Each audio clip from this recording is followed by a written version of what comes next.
আমরা দুনিয়ার মধ্যে এসেছি দুনিয়াতে থাকার জন্য না। কে কে থাকতে পারবেন?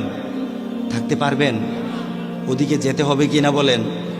আমরা যেতে আসছি, থাকতে আসি নাই। আর যারা থাকতে আসে তারা থাকতে পারে না।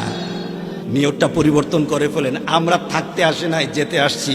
আর যারা থাকতে চায় তারাও থাকতে পারে না, তারাও থাকতে পারে না। মুমিন কখনো মৃত্যু নিয়ে ভয় পায় না, বরং মুমিন ভয় পায় আল্লাহকে ভুলে থাকা, রাসূলকে ভুলে থাকা মুমিনের সবচাইতে বড় ভয়। মুমিনের ভয় তো মরা না, মরা তো হলো কাফেরদের জন্য, মরা হলো ভয়ের।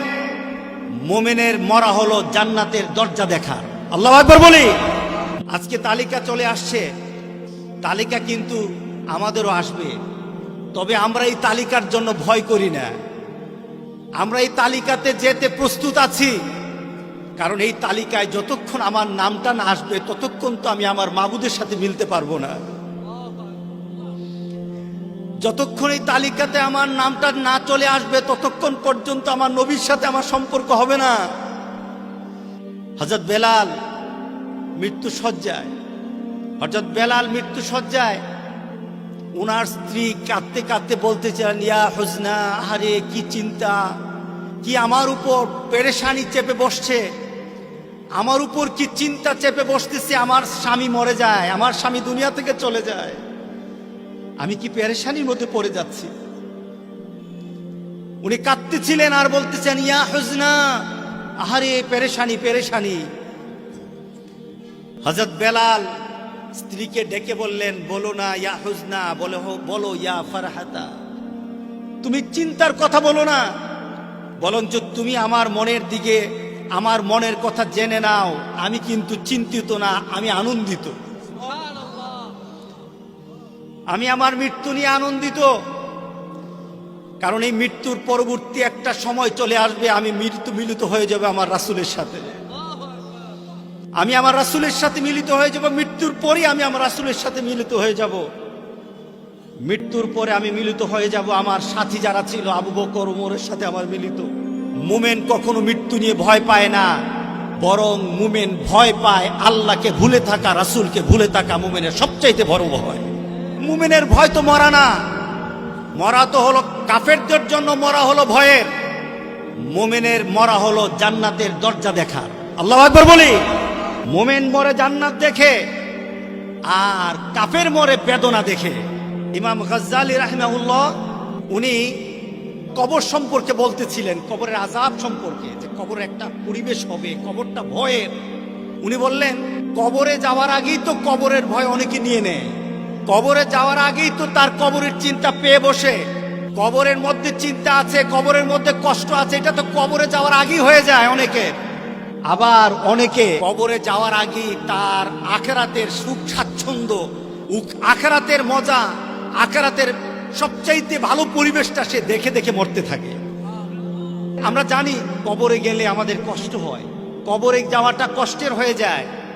উনি বললেন, তাদের জন্য কবরের কষ্ট তো দুনিয়া থেকেই পেয়ে নেয়, দুনিয়া থেকেই তারা আরম্ভ করে দেয়।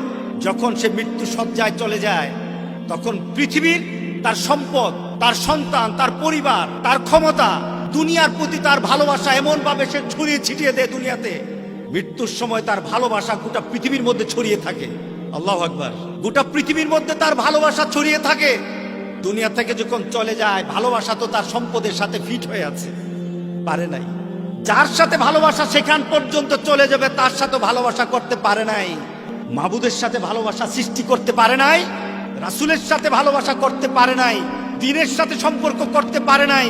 সে যখন দুনিয়া থেকে চলে যায়, ভালোবাসা একদিক, সে চলে যায় আরেক দিক, তখন টানা পড়া, তখন তার ভালোবাসার দিকে তার দৃষ্টি পড়তে থাকে, তার বাড়ির দিকে পড়ে, তার সন্তানের দিকে পড়ে, তার স্ত্রীর দিকে পড়ে, তার পরিবার পরিজনের দিকে তাকে পড়ে, তার কর্মীদের দিকে পড়ে, তার মুরিদের দিকে পড়ে।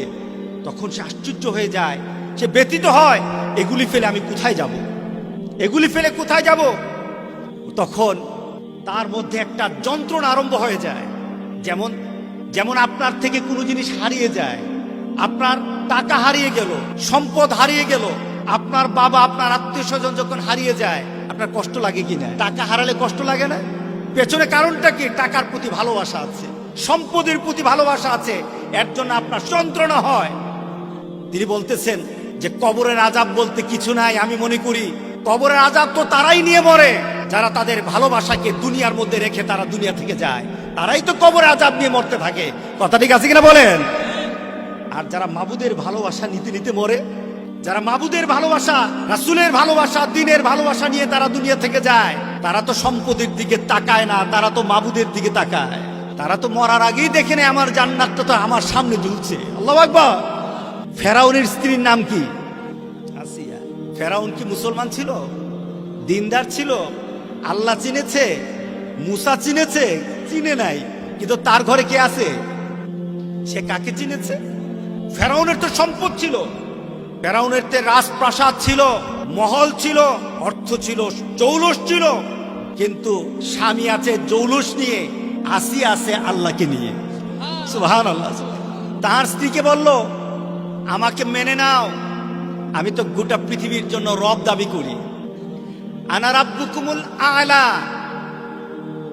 আমি আমার নীতি তোমার মধ্যে আমি চালু করতে চাই, তুমি আমার স্ত্রী আমাকে মেনে নাও, আমি আমার রাষ্ট্রে আমার নীতি চালাবো। আনা রাব্বুকুমুল আ'লা। দেখুন তো, সে দাবি করলো আনা রাব্বুকুমুল আ'লা, কিন্তু মরার সময় সে দেখে আনা রাব্বুকুমুল আ'লা তো আমি হতে পারি নাই। আমি তো যে দাবি করছি, দাবি নিয়ে যখন আমি মরবো, সামনে তো আমার জন্য কোনো পরিবেশ নাই, সেখানে এমন রবকে দেখতেছি, এমন অবস্থা দেখতেছি, আমার তো বাঁচার উপায় নাই। আমি তো আলা দাবি করেছি, আমি শ্রেষ্ঠ দাবি করেছি, শ্রেষ্ঠত্ব দাবি করেছি, আসলে আমার তো ক্ষমতা নেই। মরার সময় বলে আমি ঈমান আনলাম, আমানতু বিরব্বি মূসা ওয়া হারুন। ফেরাউন কার উপর ঈমান আনছিল? কিন্তু সে দাবি করছিল কি?